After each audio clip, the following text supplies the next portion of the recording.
오늘 전 세계를 들끓게 하고 있는 키워드가 있습니다. 그것은 바로 전쟁입니다. 인류 역사 이래 전쟁이 없던 기간은 단 15일에 불과하다는 글을 보았습니다. 사람들이 살고 있는 이 세상엔 전쟁이 그치지 않는 것입니다. 지금도 러시아와 우크라이나의 전쟁, 이스라엘과 하마스의 전쟁, 미국과 후티 및 이란과의 전쟁이 치열하게 벌어지고 있는 상황입니다. 그런가 하면 아메리카 퍼스트를 외치며 출발한 미국 대통령 트럼프는 연일 관세 전쟁으로 전 세계 경제를 패닉 상태에 빠뜨렸습니다. 겉으로는 허울 좋게 청교도들의 신앙 위에 세워진 미국을 다시 기도하는 나라로 만들겠다고 천명해 놓고 실상은 오직 미국만 위대하게, 오직 미국인들만 잘 먹고 잘 살게 만들겠다는 헛된 목적을 가지고 전 세계인들에게 피해를 주고 있습니다. 그로 인해 세계 평화는 사라졌습니다. 특별히 오늘은 예수님께서 예루살렘에 입성하신 날을 기념하는 종려주일인데 수많은 사람들이 열광하며 호산나 다윗의 자손으로 오시는 이여 라고 외쳤습니다. 그러나 예수님은 초라하게 나귀 새끼를 타고 예루살렘에 입성하셨습니다. 사실 6월절이 되면 로마 총독은 로마 군단을 상징하는 깃발을 앞세운 기병들을 예루살렘으로 보냈습니다. 혹시라도 반란이 일어날까 염려했기 때문입니다. 그 깃발과 기병들은 제국의 위험과 무서움을 드러냄으로써 반란을 미연에 방지하려는 로마의 책략이었습니다. 그런 위협적인 행렬을 보면서 이스라엘 백성들의 마음에는 더욱 메시아에 대한 갈망이 깊어져 갔습니다. 그 뜨거운 갈망을 가진 자들이 예수님을 향해 호산나 다윗의 자손으로 오시는 이여 라고 외치며 종려나무 가지를 흔들고 자신들의 겉옷을 벗어서 길에 펴면서 환영했던 것이. 과연 이때 예루살렘에 모여든 유대인들이 몇 명이나 되었는지 아십니까? 국내외에 흩어져 있던 유대인들 약 270만 명이 6월절을 지키려고 모여들었습니다. 몇 명이요? 270만 명입니다. 그 중에 10분의 1만 모여도 27만 명이었으니 수많은 군중들이 열광하며 예수님을 환영했던 것인데 아이러니하게도 정작 예수님은 초라하게 나귀 새끼를 타고 예루살렘에 입성하셨습니다. 과연 그 이유가 무엇일까요? 주님은 평화의 왕으로 오신 분이기 때문입니다. 오늘 종려주일 주일 예배를 드리는 우리가 먼저 돌아볼 것이 있습니다.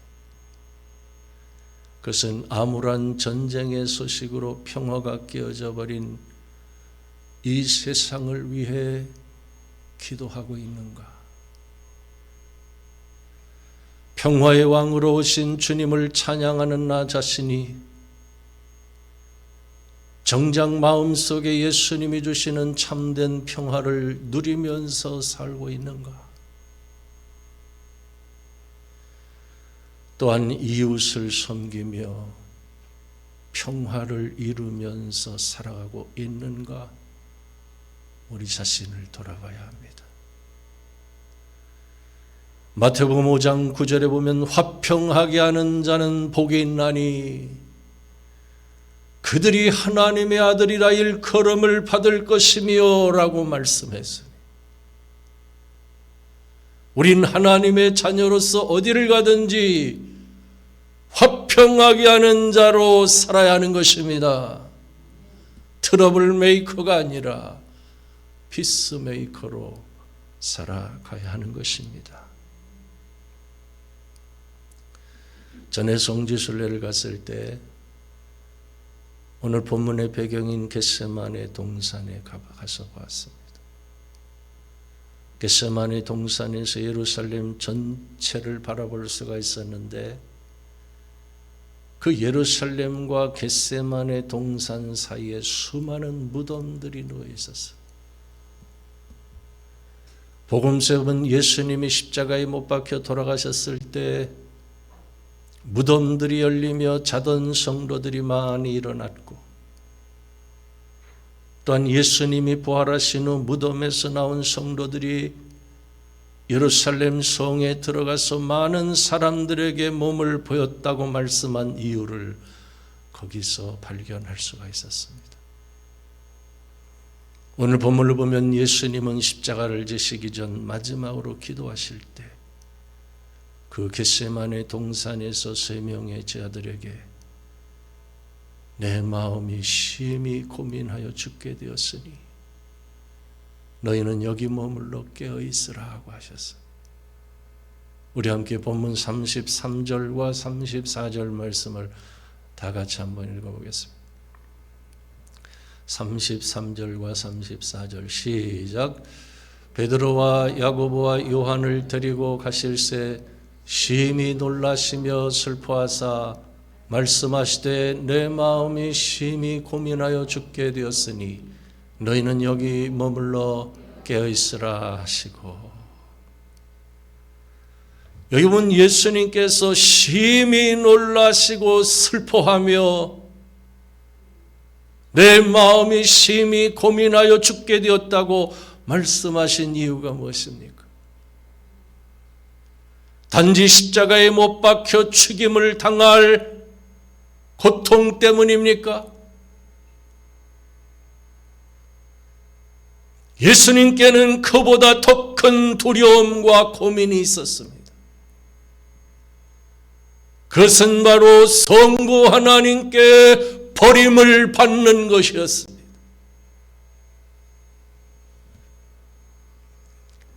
그것은 엘리 엘리 라마 사박다니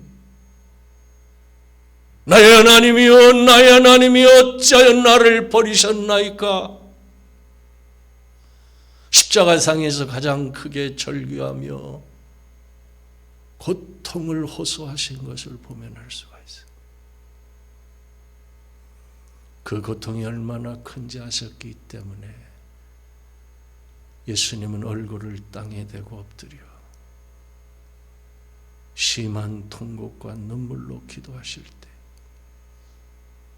땅에 떨어지는 땀이 핏방울같이 될 정도로 고통스러워하셨던 것입니다.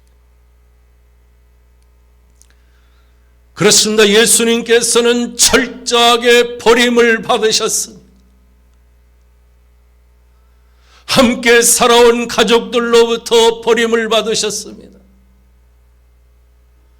30년간 함께 살았던 고향 사람들로부터 버림을 받으셨습니다.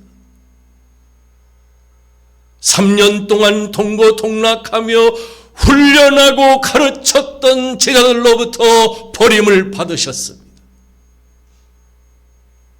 그리고 단 한 번도 떨어져 본 적이 없는 성부 하나님으로부터 버림을 받으셨다는 사실 혹시 여러분 알고 있습니까?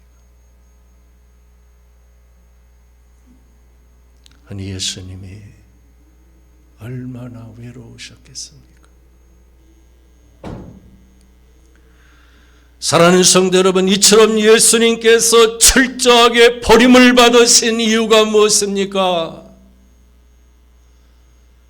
그것은 죄인인 우리가 하나님으로부터 영원히 버림받지 않게 하시기 위함이었던 것이요.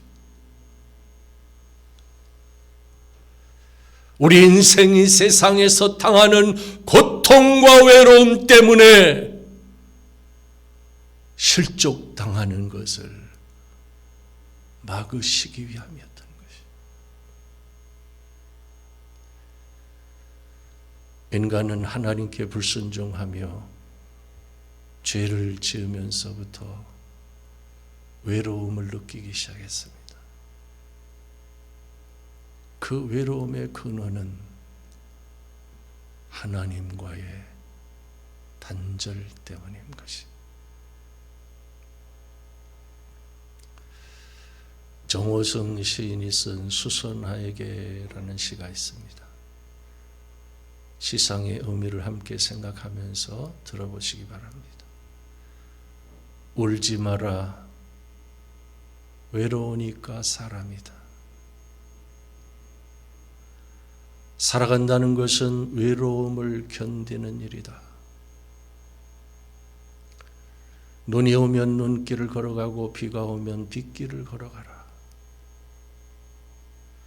가끔은 하나님도 외로워서 눈물을 흘리신다.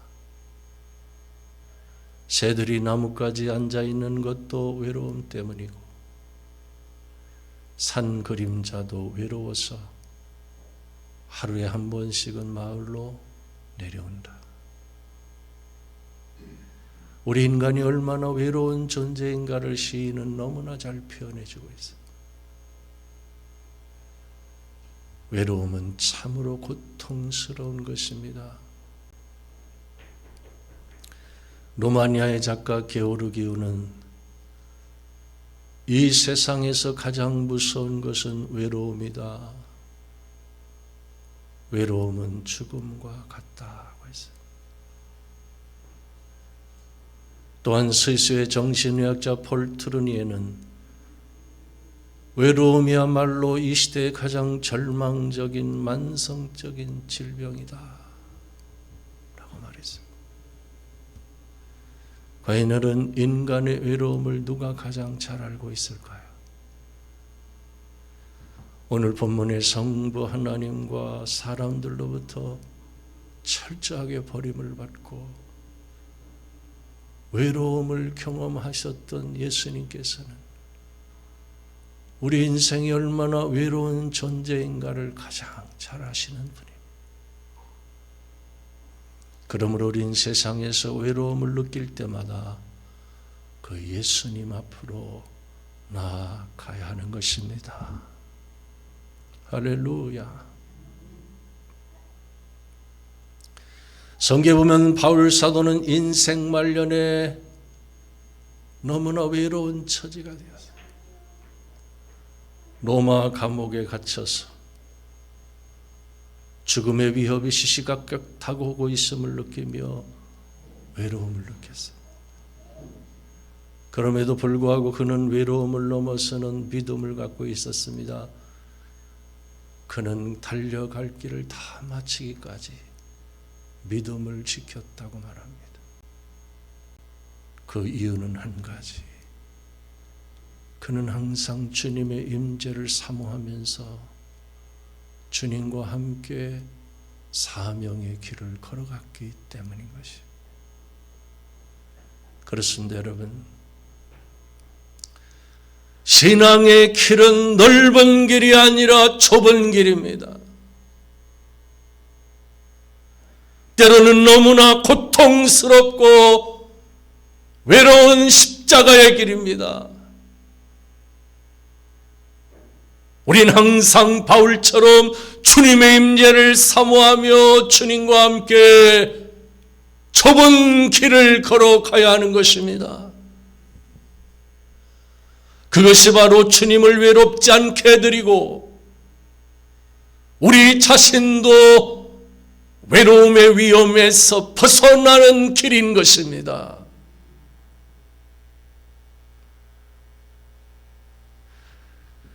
기독교 잡지 빛과 소금에 소개된 이은주라는 자매의 간증이 있습니다. 그는 세상에서 끝도 없이 방황하며 술, 담배 찌든 삶을 살아서 온 몸에는 피어싱과 타투를 하고 밤마다 클럽을 쫓아다니면서 살다가 우연히 영국 런던에 가서 크리스찬인 언니를 만나 한 교회에 나가게 되었습니다. 그는 예배당 의자에 삐딱하게 앉아서 건성으로 찬송을 부르고 있었는데 어느 순간 도저히 이해할 수 없는 눈물이 걷잡을 수 없이 쏟아지기 시작했어요. 그는 자신 안에 서서히 차오르는 따뜻함을 느꼈고 마음속에 세미하게 들려오는 연주야, 내가 너를 사랑한다 라는 음성을 들었어요. 그 한 번의 체험을 통해 죽음에 대한 갈망이 그녀의 일상에서 완전히 사라져버렸어요.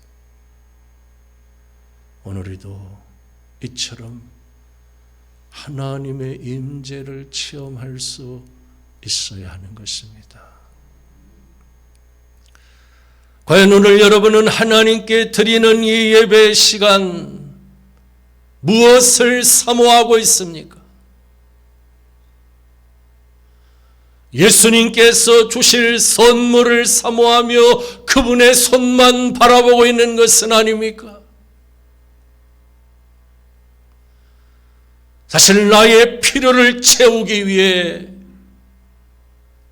나의 기도 제목이 응답받기를 위해 간절히 사모하고 있다면 우린 시선을 돌려 간절히 하나님의 임재를 사모할 수 있어야 하는 것이.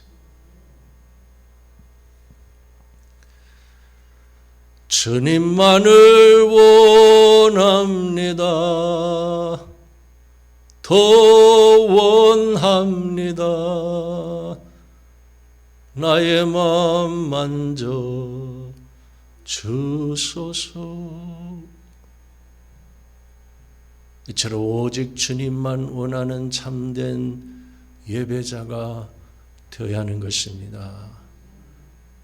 왜냐하면 모든 문제 해결의 열쇠가 주님 안에 있기 때문입니다. 두 번째, 성도는 시험에 들지 않게 항상 깨어서 기도해야 합니다. 오늘 본문에 예수님께서 수제자 베드로에게 말씀하셨습니다. 시몬아, 자느냐?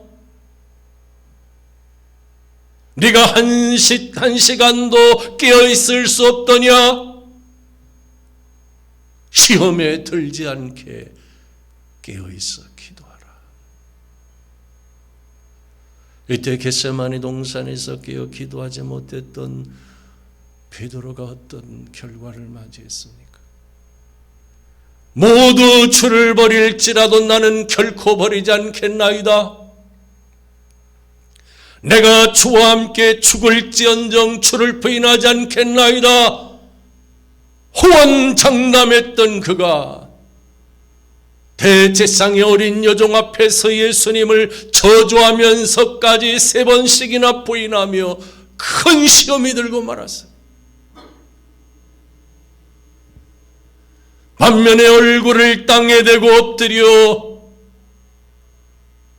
땅에 떨어지는 땀이 핏방울 같이 되기까지 심한 통곡과 눈물로 기도하셨던 예수님께서는 마귀의 시험을 이기고 승리하셨습니다. 십자가의 대속적인 죽임을 당하시며 인류를 죄에서 구원해 주셨습니다. 과연 오늘 여러분은 시험에 들지 않기를 위해 기도하고 있습니까? 예수님께서 제 아들에게 가르쳐 주신 주기도문에 똑같이 강조하고 하신 것이 있습니다. 그것은 바로 우리를 시험에 들게 하지 마옵시고 라는 기도입니다. 신학자 존 오웬은 이런 말을 했습니다. 시험에 들지 않기를 위해 항상 깨어 기도하는 일은 저항할 힘이 없는 영혼이 악을 이기기 위한 유일한 예방수단이다 라고 말했습니다. 사랑하는 성도 여러분, 우리 신앙생활은 마음의 수양을 쌓는 일이 아닙니다. 신앙생활은 마귀와의 영적인 전쟁인 것입니다. 베드로전서 5장 8절에 보면 근신하라 깨어라 너희 대적 마귀가 우는 사자같이 돌아다니며 삼킬 자를 찾나니 너희는 믿음을 굳건하게 하여 그를 대적하라 하고 했습니다. 과연 연약한 우리가 어떻게 믿음을 굳건하게 하여 마귀를 대적하며 승리할 수 있을까요? 과연 우리가 영적인 전쟁에서 승리하기 위해 가장 중요한 것이 있다면 그것이 무엇일까요? 그것은 시험에 들지 않게 깨어있어 기도하는 일인 것입니다. 복음서에 보면 예수님이 변화산에 올라가서 기도하실 때 남아있던 제자들은 어떤 아버지가 데리고 온 아이에게서 귀신을 내쫓으려고 하다가 실패하고 말았어요. 그때 예수님께서 더러운 귀신을 향해 말 못하고 못 듣는 귀신아 내가 네게 명하노니 그 아이에게서 나오고 다시 들어가지 말라고 명령하시니 귀신이 소리를 지르며 떠나갔습니다.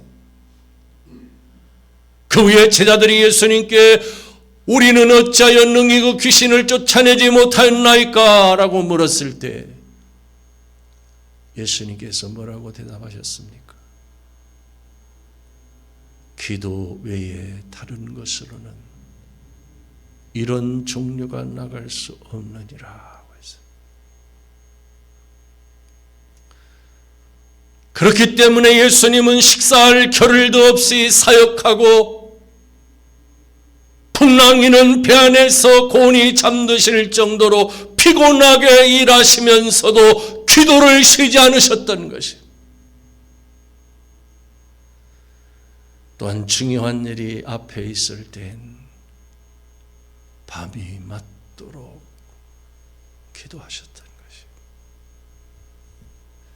그렇습니다. 기도 외에 다른 것으로는 더러운 귀신을 제어할 수가 없는 것입니다. 하나님의 말씀이 가장 큰 무기이지만 기도하지 않으면 그 무기를 사용할 수가 없는 것입니다.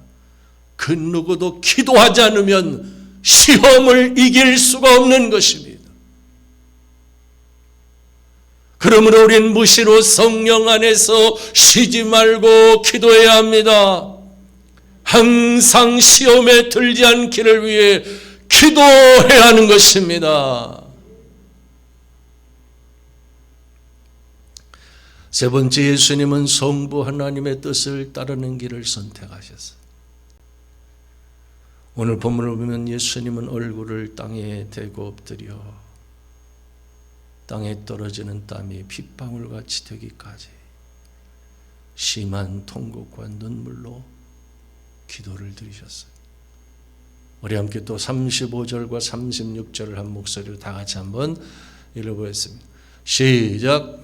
조금 나아가사 땅에 엎드려 들 수 있는 대로 이때가 자기에게서 지나가기를 구하여 이르시되 아빠 아버지여 아버지께는 모든 것이 가능하오니 이 잔을 내게서 옮기시옵소서. 그러나 나의 원대로 마옵시고 아버지의 원대로 하옵소서 하시고. 여기 보면 예수님은 두 가지의 기도를 드리셨어요. 하나는 이 잔을 내게서 옮기시옵소서 라는 기도이고, 또 하나는 나의 원대로 마옵시고 아버지의 원대로 하옵소서 라는 기도를 드렸습니다.